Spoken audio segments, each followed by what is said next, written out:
예수님의 5번째 질문, 왜들 무서워하느냐라고 하는 질문이었습니다.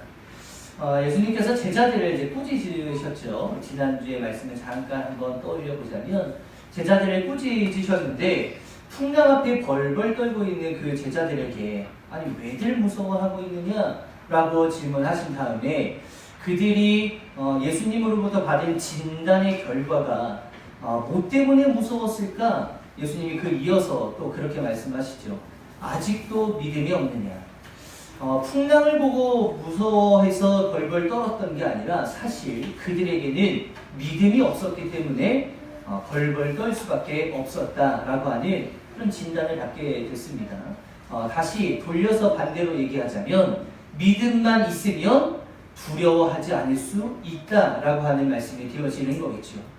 그래서 여러분들이 내가 풍랑이 있을 때, 어려움이 있을 때, 나의 삶이 그렇게 평탄치 않은 길을 걸어가고 있을 때마다 내가 어떤 믿음이 있어야 이 풍랑 앞에 당당하게 설 수 있고 이 어려움 앞에서 내가 승리하면서 걸어갈 수 있을까? 예수님께서 원하셨었던 제자들에게 요구하셨던 믿음은 무엇일까? 오늘 이제 그 말씀을 같이 나눠보려고 합니다.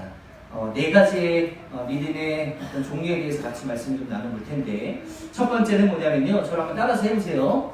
말씀을 그대로 믿는 믿음. 이 믿음이 굉장히 중요합니다. 말씀을 그대로 믿는 믿음이 중요한 거예요.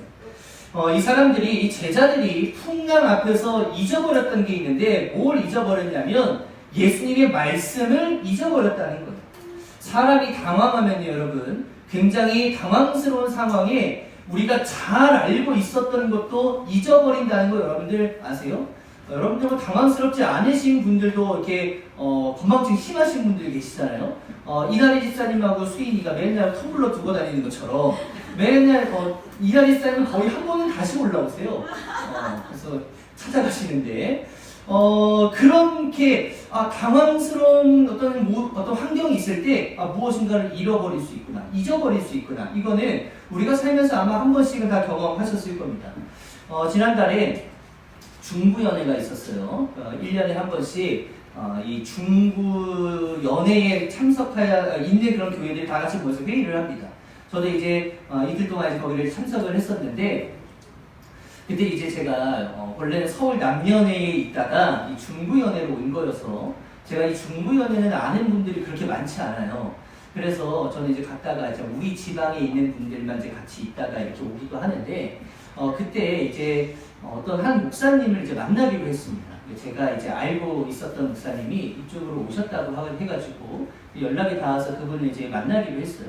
그래서 저는 이제 그 교회 로비에 이렇게 이제 서서 기다리고 있는데 뒤에서 누가 이제 오시더니 저희 어깨를 이렇게 툭툭 치시는 거예요. 그래서 저는 이제 그 목사님인 줄 알고 뒤를 딱 돌아봐서 반가! 했는데 뭔가 아는 얼굴인 것 같은 거예요.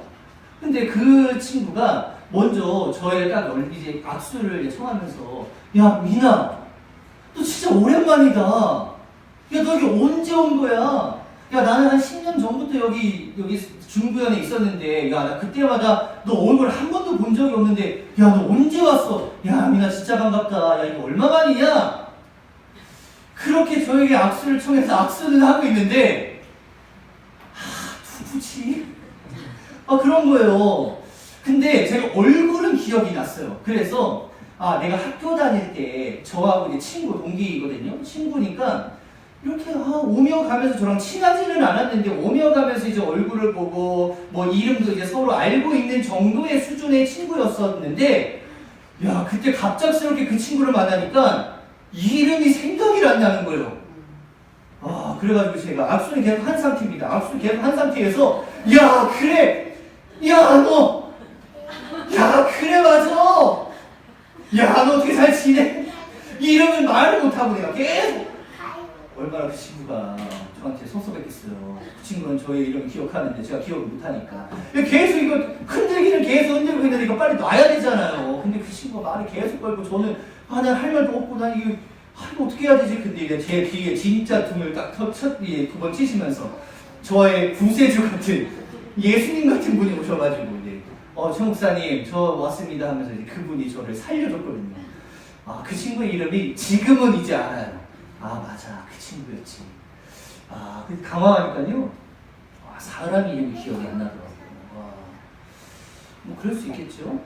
엊그저께 그 저희 아파트에 그 야시장이 열렸어요. 시끄러워서 잠을 잘 수가 없었네 아주. 그 앞에 가지고 우리 이나리 집사님하고 이은희 집사님하고 김수미 성도님하고 이은희 성도님 거기에서 만났거든요. 그래서 제가 그날 저기 이은희 집사님하고 이제 연락이 좀 할 일이 있어가지고 연락해가지고 제가 그날 우리 오늘 야시장 열리는 거 아시죠? 우리 웬만하면 마주치지 맙시다. 그리고 연락이 이제 끊었어요. 그리고 제가 이제 볼 일이 있어가지고 저도 이제 궁금하잖아요. 우리 아파트에서 하는 일이니까 궁금하잖아. 그래가지고 제가 궁금해가지고 그 앞으로 이렇게 쭉 이나리 씨가 예전에 하시던 그 쪽으로 이렇게 쭉 나가는데 야 거기서 딱 마주쳤네. 그때 만약에 제가 너무 당황해가지고 이나리 집사님이 이름을 몰랐다 그러면 서운하시겠어요? 안 서운하시겠어요? 어우 맞아. 이렇게만 해. 이나리 집사님 못 부르고 그렇게 되면은 입장이 난감해질 수 있다는 거죠. 사람이 당황하는 순간이 찾아오게 되면 굉장히 알고 있었던 것도 다 까먹을 수밖에 없는 굉장히 연약한 존재가 사람이다라고 하는 겁니다. 당황하면 기억력이 상실되어지는 것처럼 예수님께서 이미 말씀하셨는데도 불구하고 제자들에게 이미 말씀하셨지만 그 말씀이 당황하는 순간 이미 다 사라져 버렸다는 겁니다. 여러분들 35절 말씀 보시면 그날 저녁이 되었을 때에 예수께서 제자들에게 말씀하셨다. 뭐라고 말씀하셨죠? 바다 저쪽으로 건너가자. 이건 출발하시기도 전에 우리 저쪽으로 건너가자라고 얘기하신 거예요. 여러분들 예수님께서 말씀하셨으면 반드시 그대로 되어진다라고 하는 것을 믿으시기를 예수 이름으로 간절히 축복합니다. 예수님의 말씀은 능력이 있기 때문에 거짓이 없으신 거예요. 허투루 아무 말도 하지 않으시는 겁니다. 그래서 건너가자라고 했으면 그 과정에서 그 어떠한 어려움과 두려움이 있다 하더라도 그 배는 반드시 그 반대편으로 가게 되어져 있는 배라는 거예요. 그렇지만 두려움 가운데에 이 말씀을 다 잊어버렸다라는 겁니다. 제자들이 풍랑 앞에서 벌벌 떨고 있을 때 이 말씀을 만약에 기억했으면 야 우리 당황하지 말자. 우리 두려워하지 말자. 우리 출발하기 전에 예수님께서 저편으로 건너가자라고 말씀하셨으면 야 이거 그대로 가는 배야. 이 가운데에 어려움 지금 잠깐 만난 것뿐이지 예수님께서 함께 계시는데 이 배가 어떻게 침몰할 수가 있겠어. 말씀 그대로 될 거야 라고 믿음으로 나아갔어야만 했다라고 하는 것이죠. 그렇다면 말씀이 기억이 나야 될 거 아니에요. 말씀이 기억이 나지를 않는 거예요. 왜 그러냐? 우리들도 마찬가지죠. 우리도 여러분들 당황하게 되어지거나 어려운 순간이 왔을 때 어떤 분들은 말씀이 딱 기억나가지고 그 말씀으로 그 어려움을 돌파하시는 분들도 계세요. 그렇지만 당황했을 때 똑같은 당황이지만 똑같은 어려움이지만 말씀이 아예 생각이 나지 않는 분들이 있다는 거예요. 왜 그러냐? 간단합니다. 내 안에 말씀이 없으면 말씀이 생각이 나지를 않는 거예요.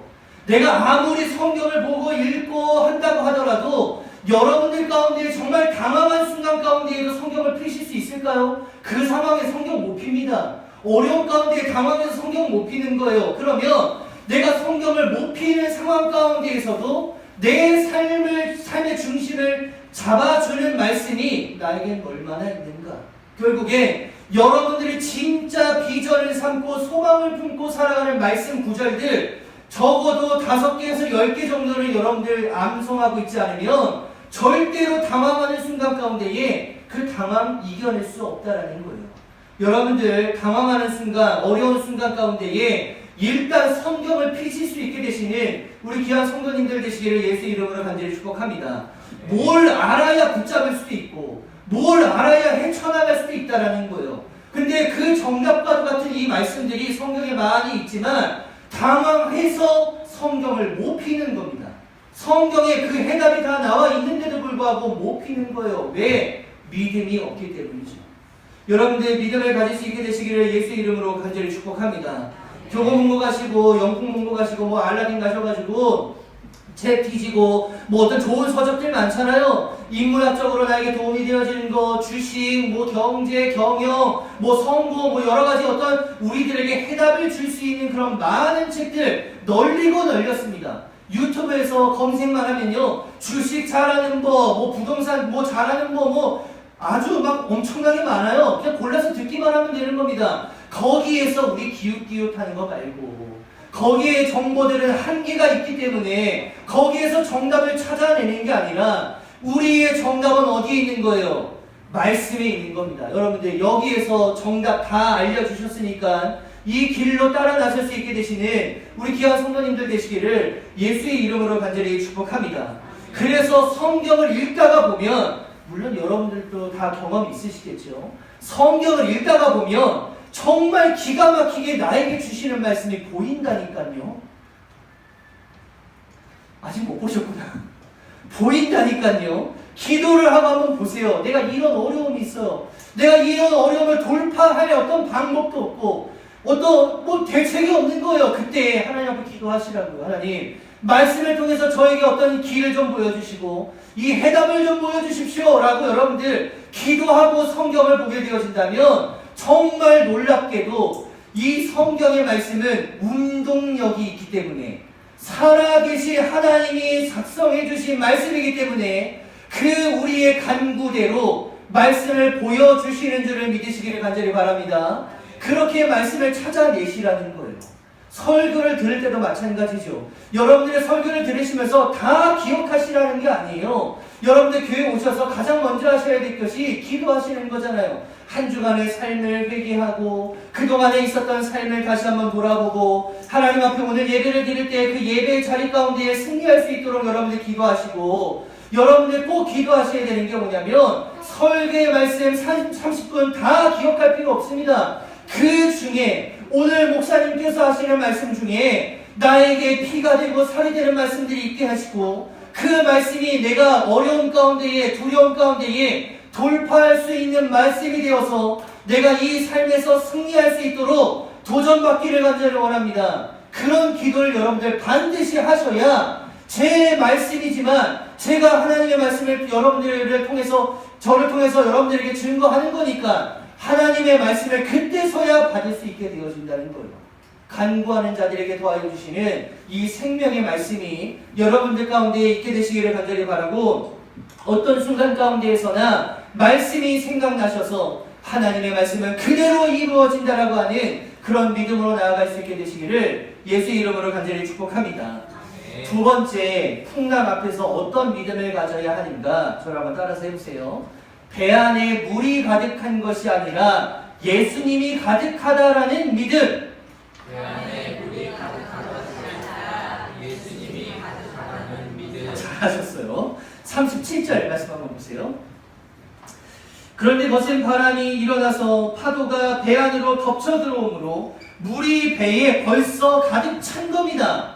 물이 이미 가득 차버린 거예요. 어떻게 할 수가 없는 겁니다. 풍랑이 이미 너무 다 들이닥치는 바람에 배는 좌우로 흔들리고 앞뒤로 흔들리고 다 죽게 생겼고 물이 벌써 범람해가지고 배에 가득 찬 거예요. 근데 제자들이 배에 차고 있는, 가득 차 있는 그 물을 보느라 누구를 못 보고 있냐면 예수님을 못 보고 있는 거예요. 아니, 눈이 있으니까 예수님을 봤죠. 예수님을 봤으니까 예수님을 깨웠죠. 그 눈이 뭐냐면 예수님이 어떤 분이신지에 대한 눈이 전혀 열리지 않았었다라는 겁니다. 예수님께서 40절에 이렇게 말씀하시죠. 40절 보시면 왜들 무서워하느냐 라고 되어져 있지만 이 다음이 아마 이런 말들이 생략이 되어지지 않았을까, 이런 말입니다. 배 안에 물만 가득 차 있는 게 보이고 내가 있는 건 안 보이냐? 배에 점점 물만 차는 것만 보이고 내가 왜 안 보이느냐? 배 안에 물도 있지만 나도 있지 않느냐? 아직도 믿음이 부족하니? 우리가 인생의 풍랑을 만났을 때 풍랑을 보느라 예수님을 보지 못하는 경우들이 얼마나 많은지 모릅니다. 아예 관심이 없는 분들은 제외하고 관심이 조금이라도 있고 여러분들이 신앙생활을 조금이라도 하고 그리고 지금까지 세월을 지켜오면서 내가 믿음이라고 하는 것을 좀 가지고 있다라고 스스로가 생각하시는 분들조차도 어려움과 어떤 당황하는 어떤 모습들이 찾아오게 되었을 때에 예수님이 보이지 않고 그 두려움만 보이게 되는 순간들이 얼마나 많은지 몰라요. 어려운 일 만났을 때 여러분들 예수님이 어디에 계실까? 여러분들 이런 거 궁금하지 않으세요? 내가 막 어려워요. 이거 어떻게 할까? 야, 이걸 어떻게 돌파할까? 이걸 내가 어떻게 승리하며 나아갈까? 아니, 근데 예수님 도와주신다고 했는데 예수님은 어디에 계실까? 이런 게 참 궁금할 때가 있습니다. 그럴 때마다 드는 생각이 뭐냐면, 예수님은 저 멀리서 나의 어려움을 그냥 방관하시고 잘 하나 못하나 지켜보시는 분이구나. 왜냐하면 직접적으로 우리들 가운데 보여지는 게 없다고 하면요, 여러분, 하나님을 의심할 수밖에 없다니까요. 하나님이 그냥 방관만 하시나 보다. 하나님이 그냥 지켜만 보시나 보다. 나에게 응원만 해주시나 보다. 이렇게 여겨버리는 순간이 찾아온다라는 거예요. 근데 여러분, 사람이요, 여기서 요만큼 거리, 그러니까 저 여기서 이제 이경수 성도님 정도 거리나 여기에서 요만큼 거리나 보여요, 안 보여요? 보이죠? 보일 수 있다는 거예요. 예수님이 멀리 떨어져 있거나 요만치 있을 때는 예수님이 보입니다. 근데 어쩔 때는 안 보이는지 아세요? 어쩔 때는 안 보일까요? 이 글씨 읽을 수 있을까요, 제가? 그럼 제가 매미 눈인가 파리 눈인가 이러겠죠? 예수님이 우리에게 저 멀리 떨어져 있어서 저 먼 발치에서 우리를 바라보시는 분이거나 요만큼 적절한 가까운 데서 우리를 응원하시는 분이라고 한다면 우리가 하나님을, 예수님을 의심할 필요가 없겠죠. 함께 하시는 걸 보이니까. 근데 예수님은 이 정도의 예수님이 아니시라는 거예요. 우리에게 어떻게 찾아오시냐? 너무 가까워서 찾아볼 수 없을 정도로 예수님 어디 계십니까? 여기 있잖아. 보여요, 안 보여? 안 보이는 거예요. 뒤에서 백허그를 하고 있으니까 예수님 어디 계신 거예요? 했는데 여기 허리춤에 손이 딱 있는 그 모습이 안 보이니까 예수님은 먼 발치나 적당한 거리에서 우리를 응원하시고 우리를 방관하는 정도의 예수님이 아니라 우리 바로 옆에 붙어가지고 달려오셔서 나 여기 있잖아. 안 보여? 안 보이는데요? 여기 있잖아 라고 하시는 분이시고 안 보여? 어떻게 더 세게 줘요? 이렇게 하면서 뒤에서 우리를 안아주시는 분이 예수님이시기 때문에 우리가 풍랑 가운데에 두려움 가운데에 예수님이 없다고 할 게 아니라 예수님은 우리의 가장 가까운 곳에 계시다라고 하는 것으로 여러분들이 그 두려움을 이겨낼 수 있게 되시기를 예수의 이름으로 간절히 축복합니다. 제자들은 이 풍랑은 우리와 가까이 있고 주님은 우리와 멀리 떨어져 있어 라고 착각한 거예요.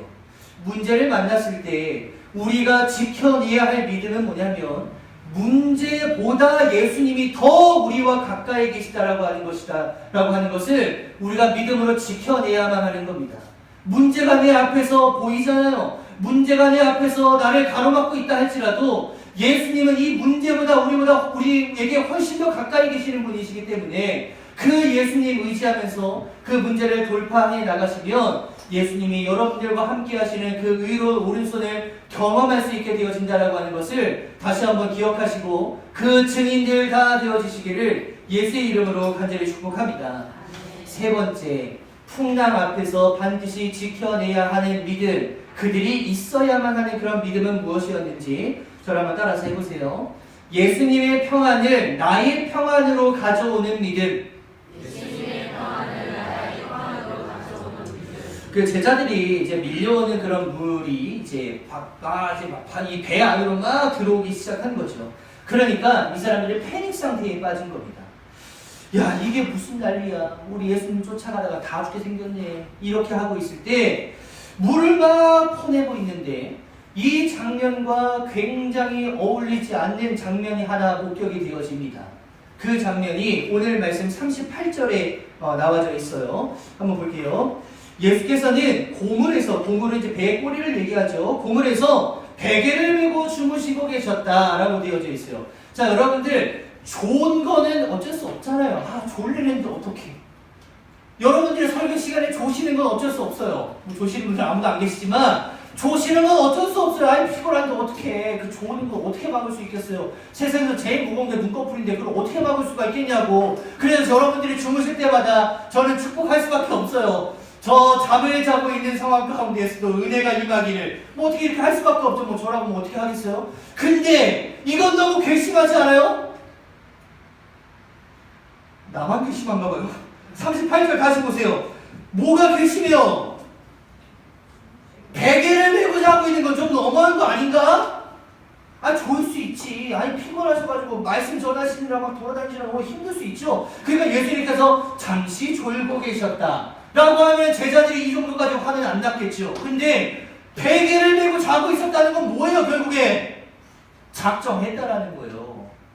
너무 얄밉지 않았을까? 그러니까 이 제자들의 마음도 어느 정도 이해가 되죠. 아, 예수님 우리 다 죽게 생겼는데 지금 뭐 하는 겁니까? 지금 그렇게 됐다라고 하는 겁니다. 너무 당황스러운 그런 상황 가운데에 예수님께서 뭐 그래요 100번 양보해가지고 베개를 베고 고물에서 주무시고 계셨다 하고 이게 주무시고 계시는데 그들을 더 열받게 하는 게 있잖아요. 아, 코라도 골지 않으면 얼마나 그래도 그나마라도 괜찮겠어. 근데 또 이런 모습을 또 제자들이 보고 있으니까 막 분통이 터지는 겁니다. 그때 예수님께서 너무 잘 주무시니까 마치 엄마 품에 안겨서 자고 있는 그런 아이처럼 새근새근 잠을 자고 있는 그런 모습 가운데에 적어도 베드로 정도였다면 이렇게 했어야 되지 않았을까라고 한번 생각을 좀 해봤어요. 예수님 어떻게 주무실 수가 있습니까? 라고 말하지 말고 그 제자들 있잖아요. 나머지 제자들 야 동작 그만. 예수님 주무신다. 예수님 주무시면 이 배는 안전하다. 야 예수님도 불안해하지 않으시는데 우리가 불안해할 필요 있어. 야 동작 그만. 야 우리 이제 그만해. 이거 그냥 다 지나갈 거야. 야 베개가 좋아. 우리도 자자. 이래야 되는 거 아니었을까? 베드로가 참 기가 막힌 게 뭐냐면 그 예수님의 평안을 자기의 평안으로 가져오지 못하는 것에 있어서 그의 믿음이 그 당시에는 좀 작은 믿음이지 않았을까라고 우리가 생각해 볼 수가 있는 거죠. 예수님의 평안을 나의 평안으로 가져오는 것, 이게 굉장히 중요한 겁니다. 예수님이 불안해하시면 그거는 어쩔 수 없는 일이지만 예수님이 불안해하지 않으시는데 우리가 괜히 설레발쳐서 불안해할 필요가 있을까? 예수님이 그냥 주무시고 계시면 그 배는 알아서 잘 갈 배임에도 불구하고 당장 보여지는 어려움과 당황함 가운데에 야 물퍼내 우리 다 죽게 생겼어 라고 굳이 설레발칠 필요가 있었을까? 근데 예수님이 일어나셔가지고 그 풍랑을 잠잠케 하신 다음에 예수님께서 이제 제자들에게 이야기하시는 거잖아요. 아니 왜들 그렇게 이렇게 호들갑 떨고 있는 거야? 아직도 믿음이 없어? 라고 이야기하시지만 아마 여기에는 예수님의 뜻이 있었을 겁니다. 예수님이 저는 그렇다고 봐요. 예수님은 아무 계획 없이 행동하시는 분이 아니시다라는 겁니다. 그 주무시는 모습도 아마 예수님께서 그냥 너무 피곤하셔가지고 베개를 베고 그냥 주무신 게 아니라 그 모습을 통해서 제자들에게 알려주고 싶으셨던 메시지가 분명히 있었을 것이다 라고 저는 그렇게 믿어요. 예수님께서 이러셨을 거예요. 풍랑 앞에서 내가 어떻게 하는지 잘 봤지. 아무리 풍랑이 일어간다 하더라도 나 자고 있는 거 봤지. 그때 내 표정 잘 봤지. 이렇게 하는 거야. 앞으로 내가 너희들 가운데 평생 같이 있을 수 없어. 나는 하나님의 나라에 다시 갈 건데 말이야. 내가 만약에 떠나가게 되었을 때에 나 떠나가면 어떻게 할 거야? 평강이 어떻게 할 거니? 그러니까 이걸 잘 기억해둬라.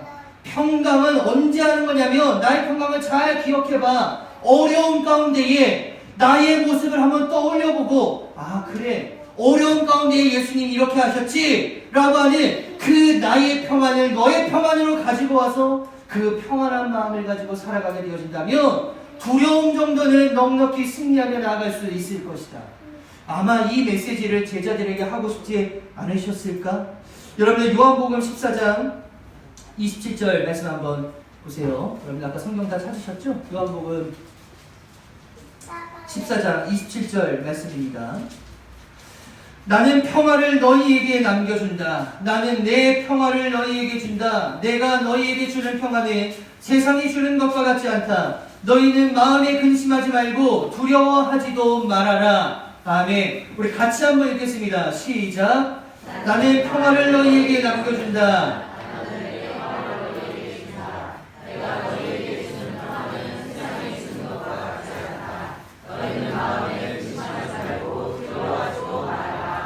혹시나 불안하고 또 두려움 가운데 있는 그런 마음을 가지고 여러분들 주님 앞에 나오셨더라면 주님께서 평안하셨던 것처럼 그 평안을 여러분들에게로 가지고 올 수 있게 되시는 귀한 성도님들 되시기를 예수의 이름으로 간절히 축복합니다. 앞으로 이 풍랑과 비교할 수 없을 만큼 어마무시한 풍랑이 너희들 가운데 있을 때에 이거 딱 하나만 기억해라. 자고 있었던 내 모습 그거 기억하고 그대로 삶을 살아내면 승리하게 될 것이다.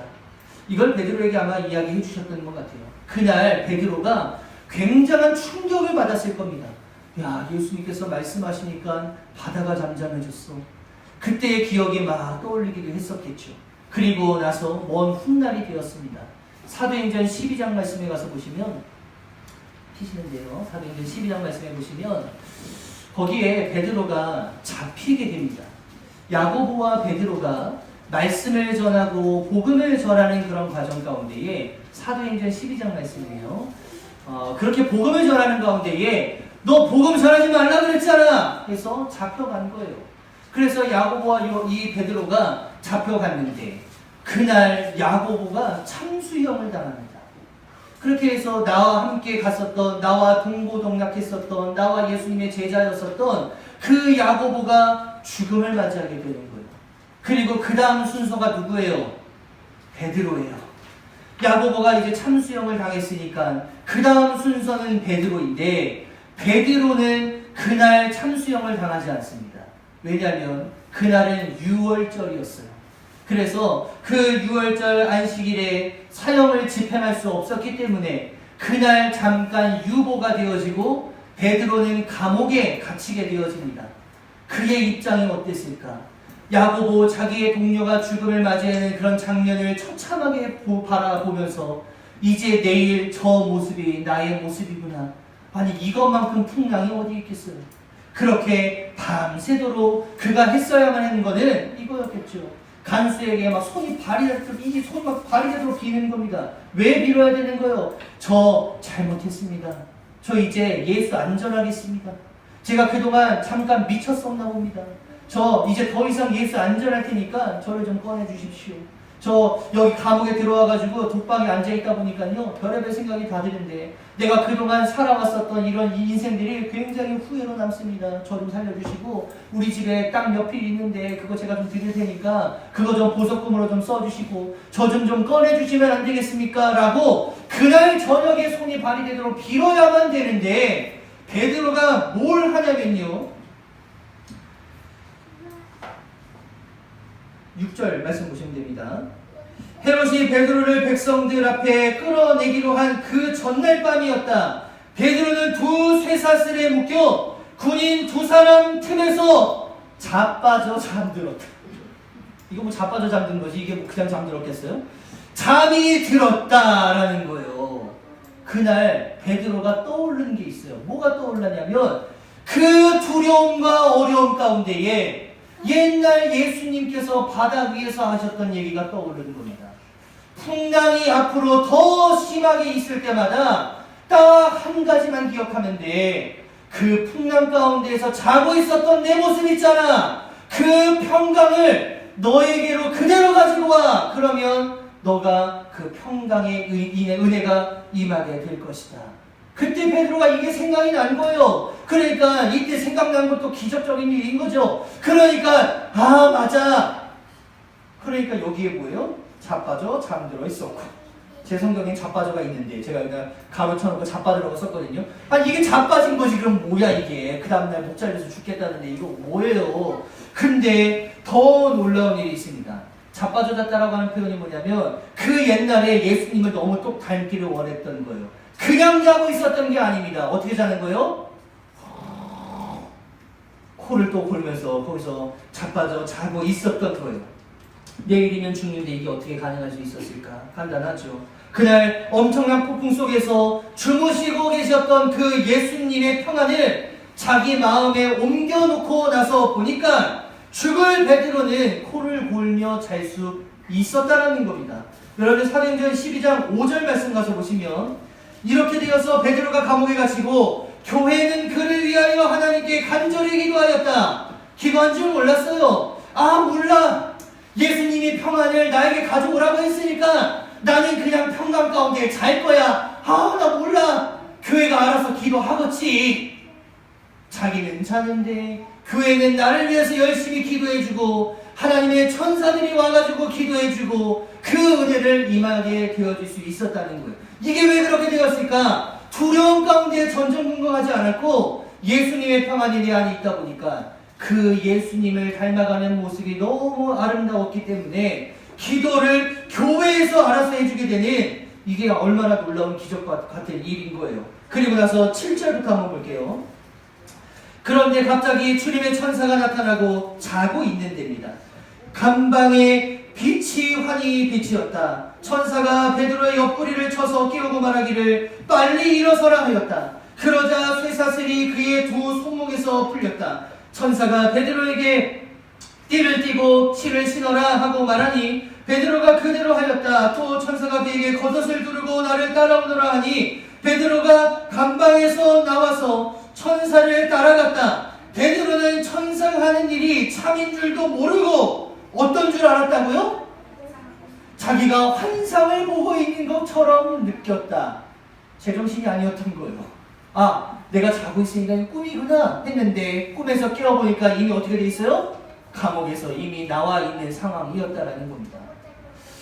예수님 속에 있었던 그 평안이 베드로에게 옮겨졌었던 것처럼 여러분들에게도 동일하게 옮겨질 수 있게 되시기를 예수 이름으로 간절히 축복합니다.